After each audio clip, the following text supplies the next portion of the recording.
Story inaanza, kuna bidada hapa tunamuona anakimbia na akiwa katika hali ya mashaka sana, kani kwamba anakuelekea hakuna usalama kabisa. Na baada ya kuwa amefika alikuta kuna kijana ambaye alikuwa anakabidhiwa mke, na huyu kijana hatujajua ni nani yake, lakini bibie baada ya kuwa ameona hilo tukio alirudi nyumbani katika hali ya majonzi sana. Na baada ya kuwa amefika alikutana na dada yake ambaye huyu dada yake alikuwa anajulikana kwa jina la Monica, lakini dada yake alimsii sana na kumwomba kwamba asahau yote ambayo aliweza kutokea. Lakini sasa tunamuona bibie hapa, kumbe bwana alikuwa ni mwalimu wa shule ya msingi na leo alikuwa akiwaga wanafunzi wake anawapenda sana. Na baada hapo akawa ameitwa na kwamba anahitajika kwenda kuonana na mkuu wa shule. Mkuu wa shule bwana aliweza kumpa pole kwa yote ambayo aliweza kutokea. Istoshe pia aliweza kumpongeza, lakini tu aliweza kumuaga kwa sababu bibi alikuwa ametoa barua ya kuweza kusimama kazi. Istoshe pia alikuwa ameweza kujitolea katika kituo hiki. Basi waliweza kuagana katika hali ya upendo na amani kabisa. Bibi aliinuka na kuweza kuondoka ili sasa aweze kupanga safari yake ya kuelekea mjini, kwa sababu aliona hata kukapa kijijini pia ni kazi, kwa sababu hawezi tena kakaa katika kijiji kimoja kile ambacho mpenzi wake ameweza kumsaliti na kwenda kuoa binti mwingine. Basi Sofia akawa ameenda mjini, ambapo sasa ilibidi afikie ambapo mdogo wake wa kiume anakofanya kazi, na waliweza kumpa taarifa bosi, na hivyo basi Sofia akawa amepanga safari ya kuelekea sasa mjini, na akawa amepokelewa na mdogo wake katika nyumba hii ambayo tunayoiona hapa. Na Sofia bwana baada ya kuwa amefika ilibidi aweze kumsubiri mdogo wake aweze kufika, na baada ya kuwa amefika bwana waliweza kupokeana kwa furaha sana. Kama unavyoona mdogo wake ni mtu mwenye utani sana ambaye ni mwenye furaha pia, lakini Sofia alimwambia bwana mimi nimechoka, sihitaji masiala mengi, naomba tuingie ndani. Baada ya kuwa ameingia ndani bwana waliweza kupata nafasi ya kuweza kupumzika sasa, maana kiukweli walikuwa wamekumbukana kwa muda mrefu sana. Alimwambia dada karibu sana nyumbani, hapa ndipo napoishi. Akamwambia basi usiwaze, hebu tuendelee kwanza mambo mengine bwana. Walipopata nafasi sasa jioni ya kuweza kukaa na kuzungumza, bro bwana alimpigisha story nyingi sana, lakini pia sister naye alikuwa ni mwongeaji sana. Akamwambia bwana usiwaze, kiukweli hapo unaishi sehemu nzuri sana. Lakini hazikupita dakika hata 10 bwana akawa amefika bosi ambaye ndiye mmiliki wa nyumba. Akamwambia bwana inasikia kama ni kuna gari inapiga honi. Akamwambia ni bosi, ngoja nene nikampokee. Baada ya kuwa amefungulia gate, bosi bwana akawa ameingia ndani, lakini wakawa wanasubiria bosi aweze kutoka ndani ya gari ili waweze tu kusalimiana na bibi ambaye ni Sofia. Basi ikabidi Sofia na mdogo wake waweze kusubiria mpaka bosi atoke, na bosi aliweza kutoka. Basi walipata nafasi ya kuweza kutambulishana, lakini pia kuweza kufahamiana.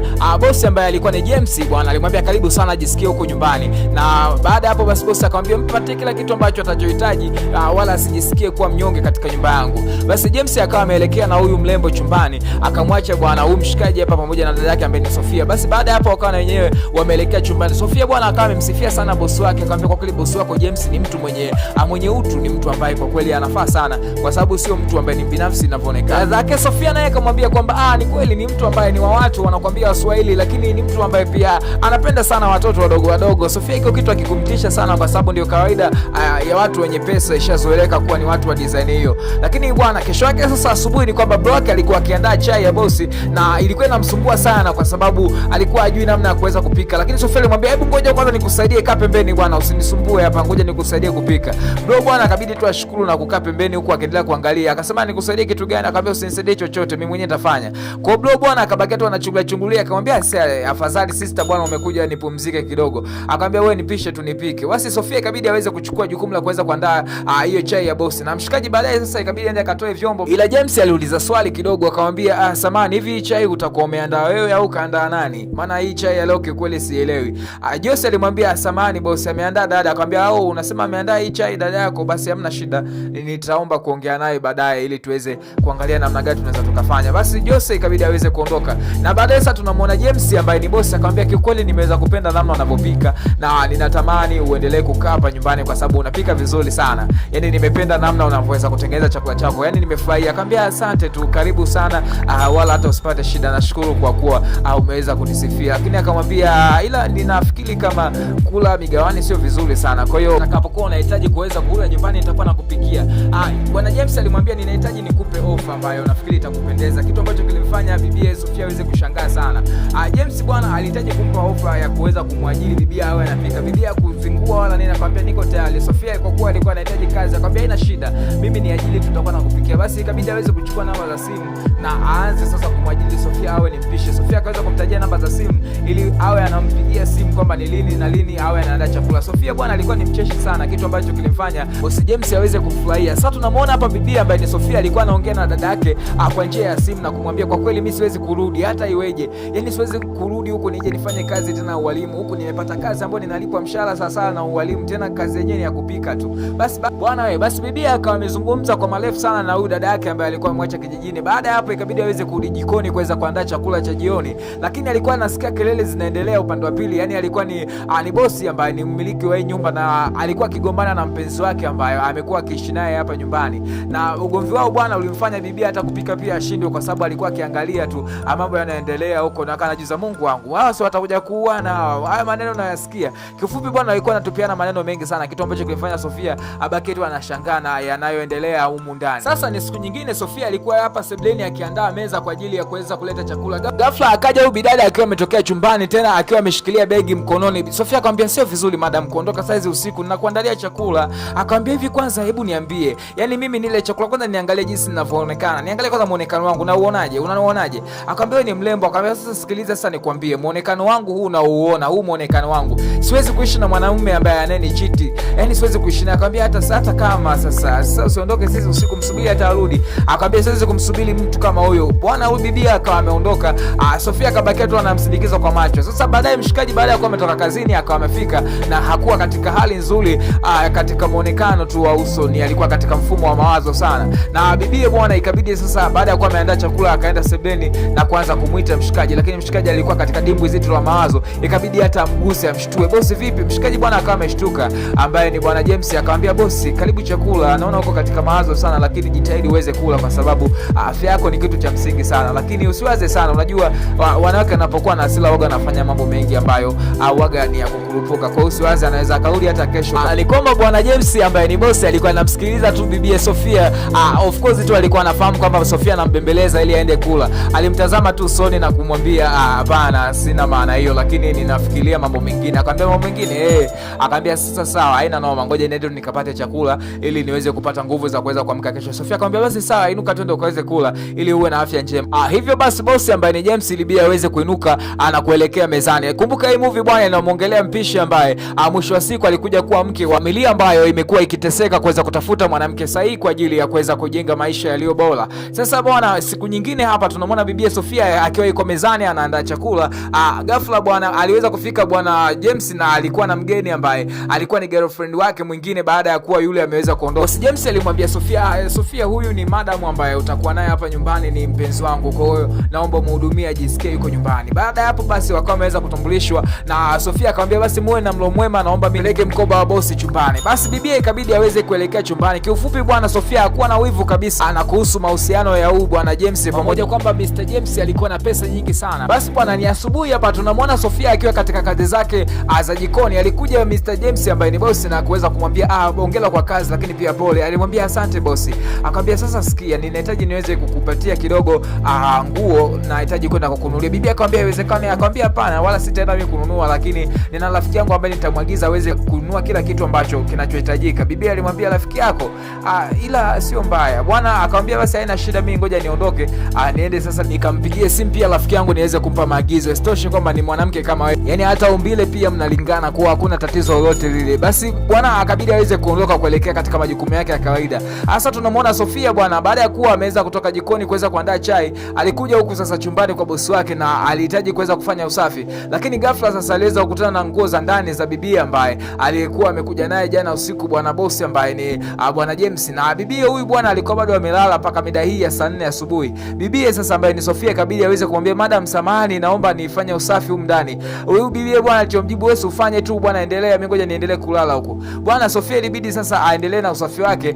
Ilibidi aweze kuinama ili aweze kukusanya nguo ambazo zilizokuwa zimedondoka ili aweze kuzirudisha juu na aweze kufanya usafi ambao unahitajika kufanyika. Lakini sasa tunaona baada ya kuwa siku 2-3 zimeweza kupita, Sofia alikuwa amefua nguo zake ambazo zilizokuwa ni kati ya zile ambazo alizokuwa ameletewa na bosi wake, na alishangaa baadhi ya nguo alikuwa azioni. Akajaribu kuangalia kila sehemu lakini hakuweza kufanikiwa kuziona. Hivyo basi ilibidi aende akamuuliza mdogo wake ambaye amekuwa ni mlinzi hapa na pia anafungua geti. Akamuuliza sijaziona nguo zangu. Akamwambia na mimi pia sijaziona, ningekuwa nimeziona nisingezichukua. Lakini pia akamwambia sana niambeze kazichukua hizo nguo zangu, lakini mimi nimezianika pale. Sasa inakuwaje nguo nyingine nazikuta kutafuta, alafu nguo nyingine sizioni pale juu nilipoweza kuanika. Bwana, kitu hiki kilimkosesha raha, na baadaye paka alikuwa jikoni akiendelea kujiuliza hili jambo linakuaje, mbona sielewi haya mambo yanayoendelea kwenye nyumba. Lakini alipata wazo la kwamba aende chumbani kwa James ambapo huyu bibi amekuwa akilala huko, ili akakague kwamba hizo nguo huko hataweza kuzikuta, kwa maana hafahamu vizuri tabia za huyu bibi, kwamba ni mtu ambaye ana mkono wa kuiba au labda ana tabia gani. Hivyo alibidi aende mwendo wa mnyato kama unavyoweza kumuona, yani asisikike wala hata asijulikane kwamba ni yeye anapita hapo kuelekea chumbani kwa boss James, ambako bibi huyu ameweza kulala humo kwa muda wa takriban wiki sasa. Basi bwana, bibi akawa amefanikiwa kuweza kuingia chumbani, na baada ya kuwa ameingia chumbani alianza mdogo kunyatanyata huku akiendelea kukagua kwamba je, ataweza kuziona zile nguo ambazo alizoweza kuletewa na bosi wake. Na bahati mbaya sasa ni kwamba akawa amekuta mfuko ukiwa na zile nguo ambazo yeye alizokuwa amezianika. Kitendo hicho bwana kilimshtua sana na kuweza kujiuliza kwamba sasa huyu bibi ambaye amekuja hapa nyumbani ana tabia ya wizi, kumbe kitu ambacho kilimfanya aweze kujiuliza mara mbili, itakuwaje sasa kuhusu vitu vingine kama tu nguo za ndani zinaibiwa na huyu bidada ambaye ameletwa na bosi siku chache tu ambazo zimeweza kupita. Bwana alichokifanya kwamba ni alimpigia bosi James bwana, baada ya kufika alikuja sana yeye kudhibitisha kwamba je, huyu bibi kweli ni mwizi na hii tabia ya kuwa anaiba hizo nguo za mwenzie hivi imeanzaje? Basi bwana, lakini upande wa pili huku tunamwona Jose alimwambia dada yake, dada Sofia, lakini sasa kwa nini umempigia bosi? Sofia akamwambia nimempigia bosi ili afahamu, ili ajue kabisa tunaishi na mtu wa namna gani umndani, ili mambo baadaye asije kuwa magumu tukaonekana sisi ndio ambao tumefanya. Sasa bibi huyu alikuwa ametoka kuoga na akamkuta bwana mkubwa yuko hapo, na akamuuliza vipi baby, umeweza kurudi mapema mbona? Lakini bwana James muda huu alikuwa cheki hata kuchekesha, akamuuliza kwa hasira, hizi nguo hapa zimefuata nini? Bibi bwana akaanza kujibana bana hapo na kujingata hakuweza kujibu. Alimwambia sasa, sikiliza, nahitaji nikupe onyo la mwisho, naomba tu ukusanye vitu vyako ndani ya dakika 5 uweze kuondoka ndani ya nyumba yangu. Akabidi bwana James alikuwa ameongea katika hali ya hasira sana. Kama unavyoweza kufahamu, siku zote watu wenye pesa waga wapendagi watu wenye mkono wa kudokoa. Alisimama na kumkanya vikali, akamwambia sitaki kukuona ndani ya nyumba yangu, na iwe mwanzo na mwisho kukuona ndani ya nyumba. Naomba ukusanye vitu vyako haraka sana uondoke. Basi bibi huyu bwana alikuwa tu amejiinamia, kwa sababu tayari alikuwa ameshaweza kuumbuka na hakuwa na namna nyingine ya kuweza kujitetea. Ni tabia fulani tu ndogo ambazo zimeweza kumponza. Lakini sasa tunamwona bibi ambaye ni Sofia, baadaye alikuwa amekuja akamwambia bosi, samahani kwa kuweza kukusumbua, lakini kuna shida kidogo, naomba unisaidie. James alimuuliza shida gani tena ambayo unataka nikusaidie? Akamwambia bwana, kuna nguo zangu ambazo ziko ndani umeweza kuzisahau kuweza kunirudishia. Akamwambia okay sawa, nimekumbuka kuna nguo ambazo nimeziona hapa, nafikiri ni za huyu mwanamke lakini kumbe sio za kwake. Okay basi ngoja nichukue nikupe. Na baada ya kwenda kuchukua hizo nguo ni kwamba alimkabidhi bibi, lakini bibi Sofia alizichukua kwa aibu sana. Lakini bosi alimwambia haya sawa bwana, tayari nguo zako hizo hapo naona tayari umeshaweza kuzipata, lakini naomba samahani sana kwa huyu dada ambaye aliyekuja hapa mara ya mwisho na alichokifanya kikweli mwenyewe sijakipenda. Basi bibi ambaye ni Sofia ilibidi tu aweze kuondoka. Sasa hapa ni siku nyingine tunamwona Sofia akiwa kwa supermarket anaendelea kuchagua vitu baadhi ambavyo vinahitajika kwa ajili ya mapishi. Aliweza kukutana na rafiki yake ambaye waliweza kusoma pamoja. Walikubaliana kwa furaha sana, kitu ambacho kilikuwa kimewashangaza ni kwamba mahali walipoweza kukutana na rafiki yake akamwambia jamani, Sofia umebadilika. Akamwambia na wewe pia umebadilika, umependeza. Yaani kwa kweli sikutegemea ningekukuta huko katika hali kama hii rafiki yangu. Huyu rafiki yake Sofia alikuwa anaitwa Jessica, na Jessica alikuwa anamwambia bwana Sofia, anafikiri hapa sio sehemu nzuri ya kuweza kuongea. Basi Jessica aliweza kumchukua Sofia na kuweza kuelekea nyumbani kwake aweze kuongea na kupiga story nyingi sana za ujana ambazo walizoweza kushirika kwa pamoja. Basi waliweza kufika huko nyumbani kwa Jessica na kuweza kupiga story ambazo ziliwafanya waweze kuwa na furaha sana. Lakini bwana upande wa Sofia alikuwa akachangamka sana, akamwambia rafiki yangu, kwa kweli umeweza kufanikiwa. Hivi unafanya mishe gani hapa mjini? Akamwambia tulia tu, mambo ni mengi hapa mjini. Ghafla bwana akawa ameingia huyu kijana ambaye ni sasa tu na mwanae na huyu Jessica, na lakini kitu cha ajabu ni kwamba alikuwa ni mpenzi wake. Akamtambulisha akamwambia huyu rafiki yangu anaitwa Sofia, amekuja kumtembelea leo nyumbani. Sofia akati anashangaa kitu kinachona, akamwambia bwana huyu ni shemeji yako. Sofia akasema hao, lakini huyu Jessica, huyu kijana ambaye alikuja hapa alikuwa ni kibenteni wake, yani kwa leo anamuita Mario, na alikuja kuweza kumuomba baadhi ya mahitaji yake. Basi Jessica akati ameweza akumwambia baadaye nitaweza kukuwekea sawa. Lakini sasa baada ya hapo tunamwona Sofia alikuwa amerudi na akaweza kukutana na bosi wake. Bosi wake akamwambia leo nataka nikupeke dukani nikakununulie nguo. Maana wewe basi Sofia baada ya kuwa amefika, kazi ilikuwa ni kwake kuchagua nguo gani ambayo angeweza kuipenda kuichukua. Alikusanya mzigo mkubwa sana. Lakini bibi Sofia wakati anaendelea kuchagua nguo, bosi wake ambaye Mr James aliweza kumuita upande wa pili, akamwambia njoo angalie hapa nguo, naona ni nzuri sana, inaweza kukufaa. Basi bibi Sofia aliweza kusogea na bwana akamwambia hapana, hii hapa ndio ambayo ninataka nikuoneshe. Sofia aliendelea kuchagua hizo nguo, lakini hatujajua ni kwa nini sasa bosi amekuwa karibu sana na bibi Sofia. Lakini pia tumeona kwamba aendelee na ile tabia yake ya kuwa analeta wanawake ndani ya nyumba, na badala yake amekuwa karibu sana na Sofia. Sasa hapa jioni tunamwona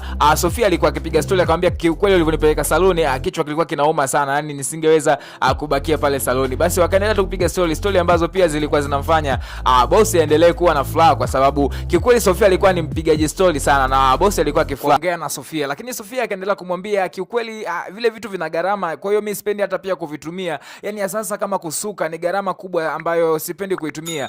James akamwambia usiwaze, yani kama mimi nimekutoa out usio nawaza sana kuhusu masuala ya gharama. Cha msingi tu nikikupeleka wewe uwe free. Akamwambia niwe free boss. Akamwambia lakini boss gharama mimi ni kubwa, yoga sipendagi sana kuzitumia. Bwana James akawa na fly, yani anavyokuwa na bibia anajisikia amani na hawezi yani kukaa bila bibie. Sasa leo hapa tunamuona akiwa yuko ndani na katika hali fulani hivi ya unyonge. Hatujajua ni nini, lakini tunamuona bibie hapa sasa akawa ameingia chumbani na chakula akiwa amekishikilia katika mikono yake. Hatujajua ni kwa nini leo hajaenda mezani kuweza kupata chakula. Lakini bibie alimwambia unaendeleaje boss, na bwana mkubwa aliweza kujibu kwamba hajisikii vizuri. Bibie basi ilibidi aweze kumsaidia akaweza kumnyoshea mguu na kuweza kukaa hapo sasa katika kitanda ambacho ni cha boss ili aweze kumlisha. Ni wazi kwamba kwa kipindi hiki James ambaye ndiye boss alikuwa anaumwa na hakuwa katika muonekano mzuri au afya. Basi bibie ilibidi aweze kuchukua jukumu la kuweza kumlisha, lakini James aliendelea kukataa na kusema kwamba hajisikii hamu ya kula, isitoshe tu kwamba amechoka sana. Lakini bibie alimwambia tafadhali basi naomba ule hata kidogo tu ili uwe na afya njema. Lakini James alikuwa kama vile anadaka kimtindo fulani hivi. Sasa Sofia akamwangalia usoni, akaona huyu bila kumforce haitawezekana. Akamwambia na sasa nitakulazimisha, kama hutaki kula nitakuforce. Kitu ambacho kilimfurahisha sana boss na akabidi tu aweze kutabasamu na kufurahi. Akasema okay sawa, hamna shida, najua wewe ni mwalimu, kwa hiyo mambo yako bwana ni ya kiwalimu. Basi bwana boss James ikabidi aweze kukaa vizuri ili aweze kula. Akamwambia tunaomba iko chakula na wewe ni wakati wako mzuri wa kwenda kupata chakula, niache tu naweza nikala mwenyewe. Binti basi akamwambia basi hamna shida, kama ni hivyo anaweza tu nikakuacha ukaendelea kula. Basi boss alimwambia nashukuru kwa chakula. Bibie basi bibie Sofia ilibidi aweze kuinuka na kuelekea jikoni ili aweze kuchukua chakula chake na yeye pia aweze kupata chakula chake cha jioni. Lakini sasa tunaona baada ya siku kadhaa kuweza kupita, bwana James alikuwa ametoka katika kazi zake na alikuwa amekuja na mizigo ambayo bibia alikuwa amempokea, na akamwambia basi naweza nikaipeleka chumbani boss, hamna shida. Lakini James alimwambia hiyo mizigo ya mkono wako ambao umeushika ni ya kwako ambao nimekuletea wewe. Bibia alimwambia boss unasemaje? Akamwambia ndio nimekuletea hii hapo zawadi yako. Bibia Sofia alishangaa na kumwambia boss unasemaje? Akamwambia ndio nimekuletea hiyo zawadi, hebu iangalie inakupendeza. Alimwambia ni zawadi tu ndogo ambayo nimeona nikuletee. Sofia aliweza kuangalia zawadi na akamwambia boss nashukuru sana kwa kweli. Akamwambia usiwaze, hicho tu ni kitu kidogo. Bibia aliendelea kumshukuru sana boss ambaye amekuwa akiwa naye sana karibu. Akamwambia basi ngoja niende chumbani boss, nashukuru sana. Hatujajua ni kwa nini boss yuko karibu sana na bibie au ndio kwamba akaanza kumpenda. Hebu ngoja tuendelee na mchakato mkali huo ambao tuko nao. Leo hapa asubuhi tunamwona bibie Sofia alikuwa akifanya usafi na bwana ambaye ni boss akamefika hapa. Akamwambia vipi lakini pole na kazi. Akamwambia lakini sidhani kama ni vizuri kuendelea kufanya kazi saa hizi, muda ushaenda tayari. Hebu unaweza ukapumzika ili uweze kupata muda mzuri wa kuweza kuwa na afya njema pia. Naona unafanya sana kazi. Bibi akamwambia hapana boss, ni kawaida tu, hata usiogope. Nafikiri tu ni jambo zuri. Akamwambia okay sawa. Lakini boss akamwambia umependeza sana leo asubuhi, yani unaonekana ukiwa katika muonekano mzuri katika nguo zako hizo za kazi. Akaendelea kumsifia huko akiendelea kumsogelea, akamwangalia usoni. Ila bibi Sofia alikuwa kama vile ashaanza kumsoma boss, mbona kama vile aeleweki huko anaendelea kumsogelea akimtendo fulani. Lakini Sofia kama vile alikuwa pia akapigwa na bumbuazi, anaendelea kuandagana kidogo. Boss akawa anamsogelea kumpiga busu fulani hivi la kimtindo. Lakini baada ya hapo Sofia akawa amemtolea nje. Sasa tunamwona boss hapa asubuhi leo anamwangaza Sofia katika nyumba nzima, lakini hakuweza kumuona. Akaenda hata jikoni pia kumwangalia, lakini pia hakuweza kubahatika kumuona Sofia. Sasa akawa anajiuliza Sofia ameenda wapi, au ndio kwamba anaona aibu hataki kuonana na mimi tokea jana nilivyoweza kuforce ile busu la kimtindo. Lakini sasa alivyoweza kupita sebleni aliweza kukuta chai tayari imeshaweza kuandaliwa. Kumbe Sofia alikuwa amejificha huko nyuma na alikuwa hataki kabisa kuweza kuonana na bosi wake asubuhi. Lakini bosi bwana akawa tayari kashaweza kumshtukia na alikuja akamshtua kwa Sofia. Sofia bwana alijikuta tu anaona aibu. Baada hapo bosi akamwambia sasa vipi, mbona unajificha hapa? Akamwambia hapana tu nilikuwa niko naangalia. Akamwambia unaangalia nini wakati unajificha hapa? Akamwambia hapana bosi, mimi tu nilikuwa nimekaa hapa nilikuwa najaribu kuangalia kidogo maua. Bosi akamwambia hata hivyo ni muda wangu wa kwenda kazini kwa sasa. Bibi naye akaona hii ndio nafasi yake ya kuweza kuondoka. Lakini bosi aliendelea kumwangalia tu. Basi baadaye bosi James akawa ametoka kazini na alikuwa amemletea zawadi bibi na akamwambia angalia tu uwe na amani, angalia hizo zawadi ambazo niliweza kukuletea. Sofia ikabidi aweze kuangalia hizo zawadi ambayo ameletewa na bosi. Alikuwa na furaha sana, akamwambia bosi asante. Akamwambia usio na wasiwasi. Lakini kabla hajafungua aliweza kuisoma stika ya bahasha na akawa ameshtuka sana, kitendo ambacho kilichukua pia kimemshtua bosi. Akamwambia unashtuka shida gani? Akamwambia bosi hii umenunua kwa gharama kubwa sana bona. Bosi James akamwambia ni vitu tu vya kawaida, hata usiogope, kwa hiyo upokea tu, hii ni zawadi yako ambayo nimeweza kukuletea. Lakini bibi Sofia alikuwa anagoma kuweza kuzipokea zawadi ambazo alizokuwa ameletewa bwana. Of course pia zawadi hizi ambazo zilizokuwa zimeletwa zilikuwa ni taulo za kike bwana, ambacho kitu kilichokuwa kinamshtua sana Sofia. Anakuendelea kuona kabisa kama bosi wake ana nia ya dhati ya kuweza kuwa naye, lakini Sofia bidi tu aweze kuzipokeza zawadi, japokuwa alikuwa anaonesha kani kwamba kama hataki. Na baada ya hapo ni kwamba sasa hii ni siku nyingine hapa tunamuona bosi alikuwa akipiga story 2-3 na bibie Sofia, akaendelea kumwambia nahitaji, tunaomba uweze kunielewa kwamba mimi ninakupenda sana, kitu ambacho nafikiri unakifahamu iko kitu. Sofia alionyesha kama vile anamsikiliza, lakini bwana pia aliendelea kuongeza maneno mengi, kama unavyoweza kujua mwanaume anapokuwa anabembeleza. Yote tu ni katika hali ya kuweza kumpata mtu ambaye anamhitaji. Sofia alimwambia kwamba ninahitaji kuweza kupata muda wa kuweza kufikiria hilo jambo ambalo unaweza kuniambia. Lakini Sofia bwana alikuwa anaonyesha msimamo mzito sana, kitu ambacho kilichomfanya bosi aendelee kuvutiwa na yeye, ambaye anaendelea pia kumsumbua. Lakini kama ilivyokuwa kawaida ya Sofia, alikuwa ni mpigaji story sana, ambaye alikuwa na uwezo wa kuharibu story na kuweka story nyingine ambazo zilizokuwa zinamfanya endelee kupiga story na bosi. Lakini baadaye tunamuona hapa sasa Sofia akiwa na mdogo wake wanaendelea pia kupata chakula, lakini mdogo wake alimwambia mimi naona bosi anakupenda na mfungulie tu moyo wako aweze kuingia, uweze kuwa ni mtu wake. Lakini dada yake alimwambia kivipi, wewe unamuonaga bosi kila siku anakujaga na wanawake? Jamaa alimwambia sawa dada. Akamwambia sasa wewe unawezaje kwanza kuingilia mambo ambayo hayakuhusu? Akamwambia dada sawa. Akamwambia sasa sikiliza, naomba unisikilize vizuri, yule ni bosi na atabakia kuwa bosi wangu tu, wala hakuna kingine. Akamwambia mimi naelewa, lakini hata wewe pia naona unampenda. Akamwambia uongo, mimi simpendi bosi wala sihitaji hata kuwa naye, mimi ni bosi wangu tu, wala sina kingine ambacho ninachokihitaji kutoka kwake.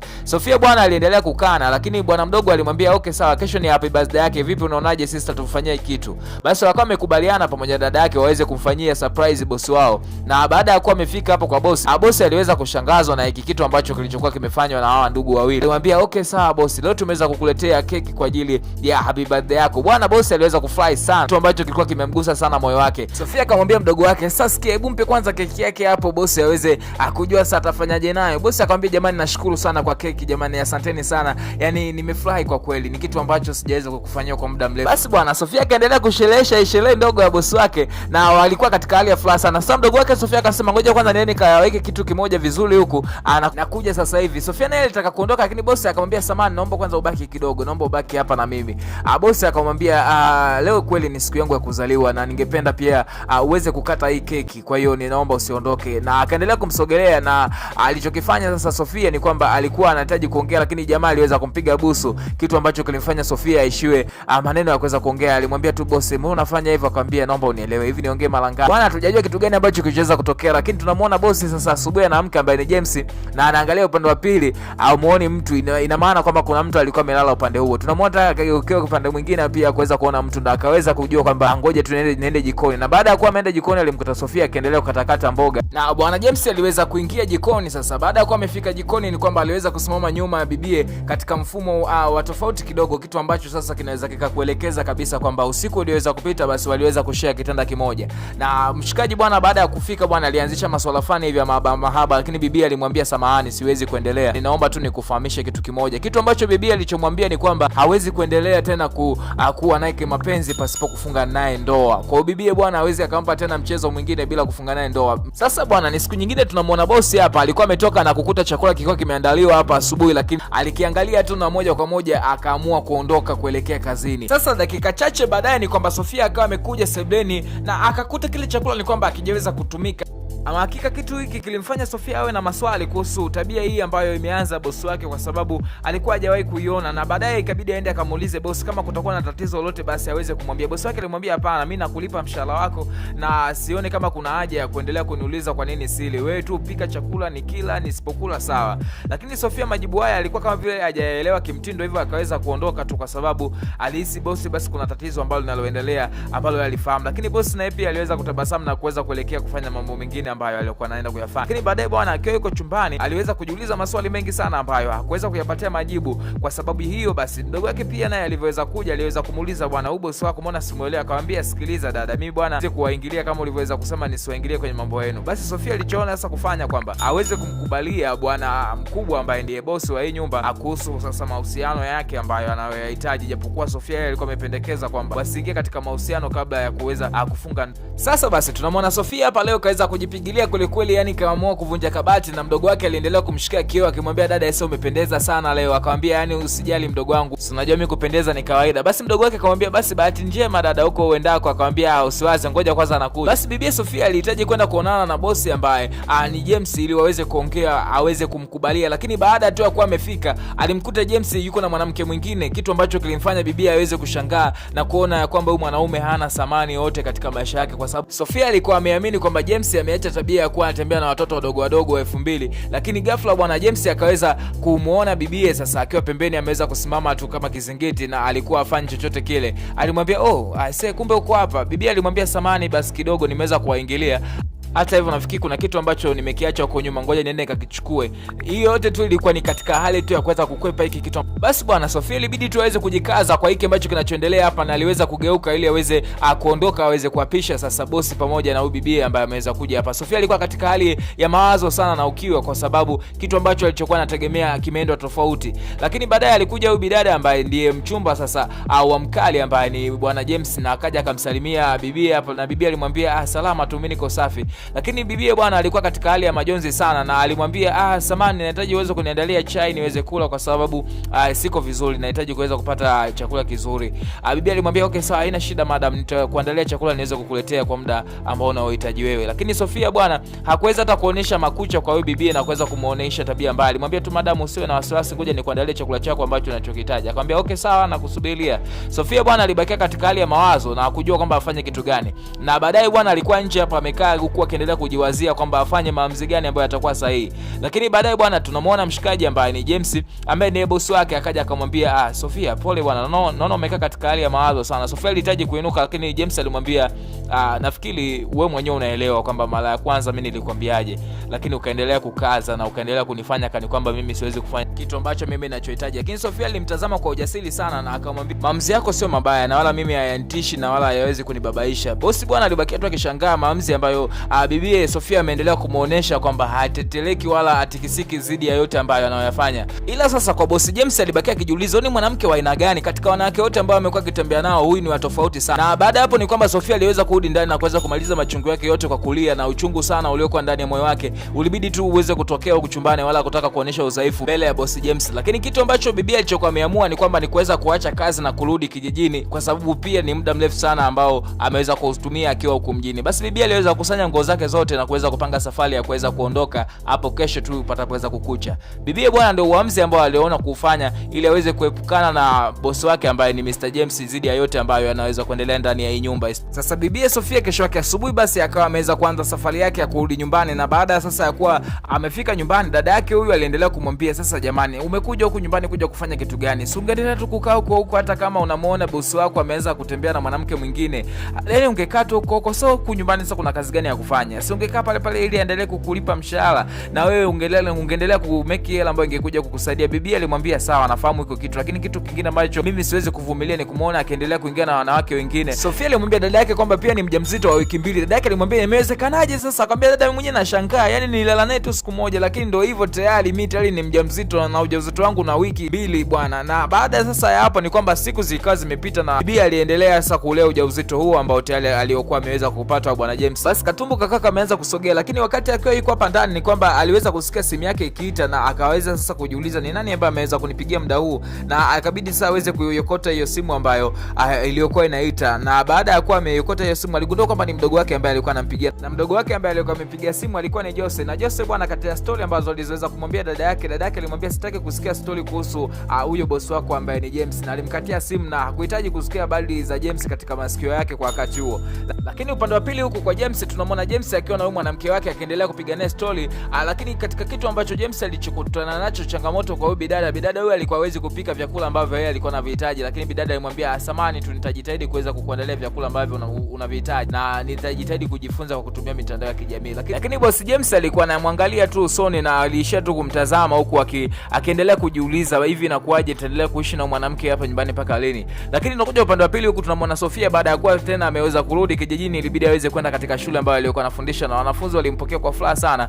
Especially walikuwa ni wanampenda sana huyu mwalimu wao ambaye alikuwa ni Sofia. Lakini sasa upande wa pili tunamwona mshikaji ambaye ni boss James alikuwa katika hali ya mawazo sana na katika msongo mzito, na alishindwa kuweza kujua kwamba ni kwa namna gani anaweza kaipata furaha yake, kwa sababu tangia bibi ameweza kuondoka amekuwa tu ni mtu wa kuweza kujilalia mwenyewe, na hata huyu mwanamke ambaye yuko naye ni mtu ambaye amekuwa tu akimpa stress na mawazo kibao. Lakini aliwaza sasa afanyaje ili aweze kurudisha furaha yake ambayo imekuwa ikipotea kwa muda mrefu. Aliwaza aweze kuchukua simu na kumpigia bibi, lakini aliweza kukuta kwamba namba yenyewe ya bibi ambayo anaipigia kwa sasa hivi ilikuwa haiwezi kufanya kazi. Hivyo basi aliwaza sasa afanye kitu kingine ambacho kitachokuwa cha ziada. Na leo basi tunamwona mdogo wake Sofia ambaye ni Joseph alikuwa anajaribu kumhudumia bosi kuhusu chakula cha asubuhi, masuala ya breakfast. Na bosi bwana, baada ya kuwa ameweza kuweka breakfast, ni kwamba hakuna masuala ya kupikwa, yani ilikuwa tu ni mkate pamoja na maharage, kitu ambacho kilichokuwa kinamfanya ajisikie mnyonge sana. Na istosha alikuwa akikumbuka yale matukio ambayo yaliweza kutokea kipindi Sofia yupo na zile furaha ambazo zilizokuwepo. Alikuwa anacheka sana kwa sababu bibi alikuwa anamfanya awe ni mtu mwenye furaha. Walikuwa anaweza kupiga story pamoja na kuweza kubadilishana mawazo, kitu ambacho kilikuwa kinamfanya sana mshikaji awe katika hali ya mawazo, huku akikumbuka lile penzi zito ambalo alilolipata kwa mara moja tu kutoka kwa bibi Sofia, na kitu ambacho kilichomfanya awe ni katika hali ya stress sana. Na aliona sasa afanyaje ili aweze kutoka katika hali hii ya unyonge na kukosa raha. Sitosha yule bibi ambaye alikuwa anaishi naye alikuwa tayari ameshaweza kuondoka. Kama unavyoweza kufahamu, bwana James ni mtu ambaye amekuwa akikai sana na wanawake ambao hawaelewelewi. Leo bibi akiwa yuko hapa alishuhudia kuna ugeni ambao umeweza kuja, na aliweza kujiuliza, jamani, sasa ugeni tena umefuata nyumbani kwangu kitu gani hapa? Aliweza kumuuliza huyu mgeni ambaye amekuja, unataka nini nyumbani kwangu? Hebu niambie, mbona sikuelewi? Bwana alikuwa ni bwana James ambaye ni bosi ambaye amembebea ujauzito, na James hicho kitu alikuwa afahamu kwamba bibi aliondoka na ujauzito wake. Na baada ya hapo sasa aliweza kukaa na kuweza sasa kuongea na bibi, lakini bibi alikuwa na hasira naye sana. Isitoshe pia alikuwa na uchungu kuhusu yote ambayo aliweza kutokea. Lakini bwana mshikaji alianza kuomba msamaha na kuanza kujielezea. Waswahili wanakuambia alimuomba msamaha sana na kumuhitaji aweze kumsamehe. Na zaidi ya yote ni kwamba amejifunza, kwa sababu pia umri unaweza kumwacha. Kama unavyoweza kuona bibi alikuwa na machungu, yani alikuwa analia tu, machozi alikuwa yanamwagika. Mshikaji aliendelea kumbembeleza, akamwambia nimeelewa kosa langu, naomba unisamehe. Lakini upande wa pili Sofia alikuwa na machungu sana, yani alishindwa hata kuongea. Lakini mshikaji aliendelea kubembeleza sana, lakini Sofia alikuwa amenuna na kwambia ni hatari. Lakini upande wa pili bwana James aliendelea kumbembeleza bibi na kumsihi sana amsamehe zidi ya yote ambayo yameweza kutokea. Akamwambia kwa kweli nimejifunza, ulikuwa ni utoto, yalikuwa ni maisha ya anasa, naomba uniweze kunikubalia, nimeamini kwamba furaha yangu iko kwako. Lakini upande wa pili bibi alikuwa amenuna, yani acheki na mtu, na akageukia kabisa kushoto. Mshikaji akaendelea kubembeleza, akamwomba tafadhali, naomba unielewe, lakini pia nimeweza kusikia kwamba una ujauzito, tafadhali naomba basi unipe hiyo furaha na huyo mtoto niweze kumlea. Naamini ni mtoto wangu, ni damu yangu kabisa, naomba unirehemu basi, unisamehe bibi. Lakini Sofia ilibidi tu aweze kumsikiliza kile kitu ambacho mshikaji alichokuwa naomba, paka machozi akawa anamtoka. Mimi niendelee tu kukukumbusha, kukaribisha katika channel yetu hii, uendelee kusubscribe pamoja na kucomment. Lakini pia kwa wewe ambao hujaweza kusubscribe, kubwa zaidi subscribe ili ujihakikishia kuwa mtu wa kwanza kuweza kupata taarifa zetu zinapoweza kuingia. Asante sana kwa kazi hii njema ambayo tulikuwa nayo tokea mwanzo hata hapa kufikia mwisho. Bibi ilibidi aweze kumkubalia mshikaji kuweza kurudi nyumbani ili waweze kuendelea na maisha, na hii ndipo kazi yetu sasa inapoweza kuishia hapo, baada ya kuwa pamoja sana katika kazi yetu tulipoweza kuanza. Kama hujabahatika kuona sehemu ya kwanza, iko hapo chini, hebu angalia uweze kuipata ili uweze kuendelea kufurahia muendelezo mzuri wa vipande vizuri na season kali ambazo ziko mezani. Asante sana kwa kuendelea kwa pamoja nami. Basi boss James baada ya kuwa amepata msamaha, ilibidi aweze kurudi sasa kuchukua majukumu ya kuweza kumchukua mkewe ili waweze kurudi nyumbani, waweze kuanza maisha ya kuweza kumlea mtoto wao ajaye. Basi mimi niendelee kusema asante, endelea kwa pamoja nami katika kazi nzuri zinazoendelea katika meza yetu nzuri. Asante sana kwa kuwa pamoja nami, niseme ciao.